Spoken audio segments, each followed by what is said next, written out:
നമ്മുടെ ഒരുമിച്ചോടൽ കബൂലാക്കി അനുഗ്രഹിക്കുമാറാകട്ടെ. നമ്മുടെ എല്ലാ നന്മകളും സൗഹൃദങ്ങളും അല്ലാഹു തആല സ്വീകരിക്കുകയും നമ്മുടെ ജീവിതത്തിൽ സംഭവിച്ചു പോയ പാപങ്ങളും തെറ്റുകളും അല്ലാഹു തആല പുറത്തു മാപ്പാക്കി തരുകയും ചെയ്യുമാറാകട്ടെ.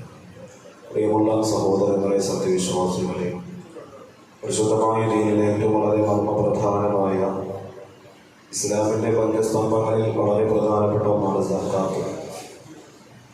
സക്കാത്തും സ്വതക്കയും പലപ്പോഴും രണ്ടും തെറ്റായ രീതിയിൽ വ്യാഖ്യാനിച്ചു വരുന്ന ഒരു സാഹചര്യം നമുക്ക് കാണാൻ കഴിയും. സക്കാത്ത് എന്നുള്ളത് നിർബന്ധമായ ദാനമാണ്. നിർബന്ധമായ ദാനം ഒരു മനുഷ്യൻ, ഒരു വ്യക്തി അവൻ്റെ ജീവിതത്തിൽ നിർബന്ധമായും വർഷാവർഷം കണക്ക് നോക്കി നൽകപ്പെടുന്ന നിർബന്ധ ദാനത്തിനാണ് സക്കാത്ത് എന്ന് പറയുന്നത്. എന്നാൽ അല്ലാതെ വിശുദ്ധ ഇസ്ലാം തന്നെ നമ്മുടെ ചുറ്റുഭാഗത്തുള്ള നമ്മുടെ കുടുംബത്തിലുള്ള എല്ലാവരോടും പരോപകാരത്തിൻ്റെ ഹസ്തങ്ങൾ കിട്ടുന്നതിന് വേണ്ടി അല്ലാഹു സംവിധാനിച്ച സുന്നത്തായ കർമ്മമാണ് സ്വതക്ക അല്ലെങ്കിൽ ദാനധർമ്മങ്ങൾ എന്ന് പറയുന്നത്.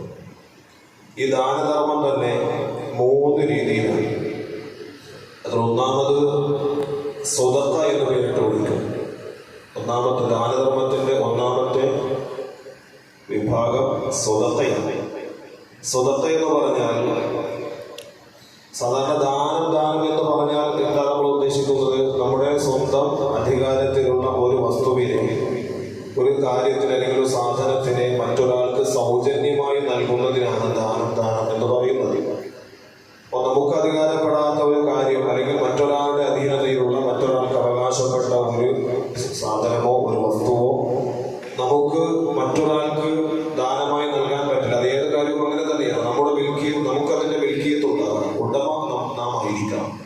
അതേ പ്രകാരം തന്നെയാണ് ദാനധർമ്മങ്ങൾക്കും. നമുക്ക് സ്വന്തമായി അവകാശപ്പെട്ടതും അധികാരപ്പെട്ടതുമായ ഒരു കാര്യം മറ്റൊരാൾക്ക് സൗജന്യമായി നൽകുന്നതിനാണ് ദാനം എന്ന് പറയുന്നത്. ഈ ദാനം 3 രീതിയിലാണ്. ഒന്ന് സ്വതക്കയാണ്.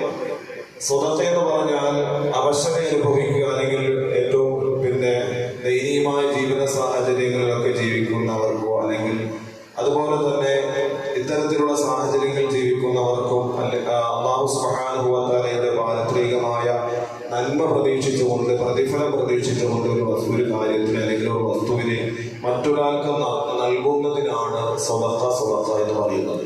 പാരത്രികമായ, അതിന് പ്രധാനപ്പെട്ട പോയിന്റ്, പാരത്രികമായ പ്രതിഫലത്തെ ആഗ്രഹിച്ചുകൊണ്ട് ഒരു വസ്തുവിനെ മറ്റൊരാൾക്ക്, നമ്മുടെ അധികാരത്തിലുള്ള ഒരു വസ്തുവിനെ മറ്റൊരാൾക്ക് സൗജന്യമായി നൽകുക. ഇതിനെയാണ് സ്വതക്ക എന്ന് പറയുന്നത്.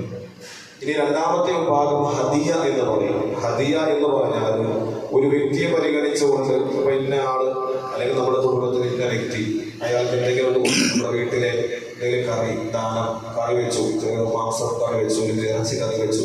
അപ്പൊ ഇങ്ങനെയൊക്കെ അത് ഒരു വ്യക്തിയെ ഒരു കുടുംബത്തിലേക്ക് പരിഗണിച്ച് അവർക്ക് എന്ത് ചെയ്യാം, കൊടുക്കുക. അപ്പൊ ഈ രീതിയാണ് എന്ന് പറയുന്നത് ഹദിയ എന്ന് പറയും. സ്വതക്കയും ഹദിയയും തമ്മിൽ 2 വ്യത്യാസമാണ്. മൂന്നാമത്തെ രീതിയുണ്ട്.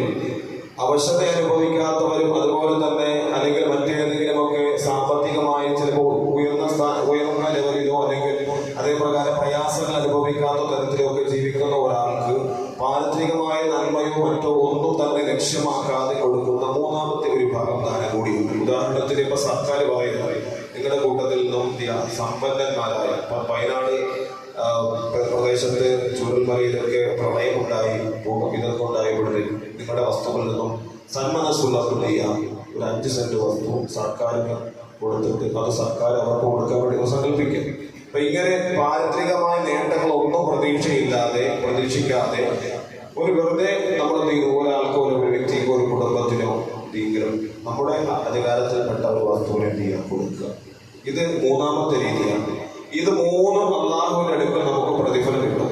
അത് സ്വതക്കയാണെങ്കിലും പ്രതിഫലമുണ്ട്, പിന്നെ ഹദിയാണെങ്കിലും പ്രതിഫലമുണ്ട്. അല്ലാതെ മൂന്നാമത്തെ രീതിയിൽ പാരത്രികമായ നേട്ടം ഒന്നും ഉദ്ദേശിക്കാതെ വെറുതെ നമ്മൾ കൊടുക്കും. എന്നാലും ഇത് ഇങ്ങനെ ചെയ്യരുത്, സുന്നത്താണ്, പ്രതിഫലം കിട്ടും.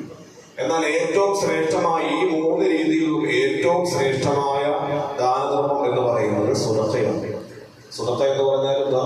നമ്മുടെ കൂട്ടത്തിലുള്ള അവശത അനുഭവിക്കുന്നവരോ അല്ലെങ്കിൽ നമ്മേക്കാരും ഒക്കെ ജീവിത സാഹചര്യങ്ങൾ വളരെ പ്രയാസപ്പെട്ടവരോ ഒക്കെ ആയ ആൾക്കാരും അവർക്കൊക്കെ എന്തെങ്കിലും അള്ളാഹുവിന്റെ പ്രീതിയെ ഉദ്ദേശിച്ചുകൊണ്ട് എന്ത് ചെയ്യാം, കൊടുക്കുക. അള്ളാഹുവിന്റെ പ്രീതിയെ ഉദ്ദേശിച്ചു കൊടുക്കുന്ന രീതിക്കാണ് സ്വതക്ക എന്ന് പറയുന്നത്. അപ്പൊ ഈ രീതിക്കാണ് ഏറ്റവും ഉത്തമമായ ശ്രേഷ്ഠതയും പ്രതിഫലവും എന്ന് വിശുദ്ധമായ ഗ്രന്ഥങ്ങൾ നമ്മോട് പഠിപ്പിക്കുന്നു. അപ്പോൾ സക്കാത്തും സ്വതക്കയും രണ്ടും രണ്ടാണ് എന്ന് നാം മനസ്സിലാക്കാം. ചിലർ വിചാരിച്ചു വെച്ചിട്ട് നമ്മുടെ വീട്ടിലേക്ക് സാധുക്കളായ ആൾക്കാരൊക്കെ കയറി വരുമ്പോൾ നമ്മൾ റമദാൻ മാസത്തിലേക്ക് 10 രൂപ ചില്ലറ ഇങ്ങനെ മാറി വെച്ചിട്ട് എന്ത് ചെയ്യും? ഓരോ ആൾക്കാരെ നമ്മുടെ പള്ളിയിൽ തന്നെ അറിയാം അല്ലെ, ഓരോ ഭക്തിനും എത്രയോ ആൾക്കാരെ കടന്നു വരുന്നത്. നമ്മളെന്നിങ്ങനെ ഓരോ ഭക്തിനും ഇങ്ങനെ കരുതി വിട്ടുണ്ടാവും, ചെറിയൊരു സംഖ്യ കരുതിയിട്ടുണ്ടാവും. അതിങ്ങനെ ഓരോരുത്തർക്കും 10 രൂപ 5 രൂപ 100 രൂപ 50 രൂപ കൊടുത്ത് ഇപ്പൊ ഇങ്ങനെ പോകുന്ന രീതിയാണ് സക്കാത്ത്.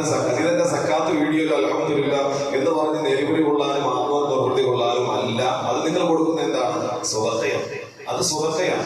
സക്കാത്ത് എന്ന് പറഞ്ഞാൽ ഒരു വ്യക്തിയുടെ ജീവിതത്തിൽ കൃത്യമായി അവന്റെ സാമ്പത്തിക ശ്രേണി അനുസരിച്ച്, ഞാൻ കഴിഞ്ഞ ചുമയ്ക്ക് പ്രസംഗിച്ചതുപോലെ നമുക്കത് കൃത്യമായ ഒരു കണക്കുണ്ട്.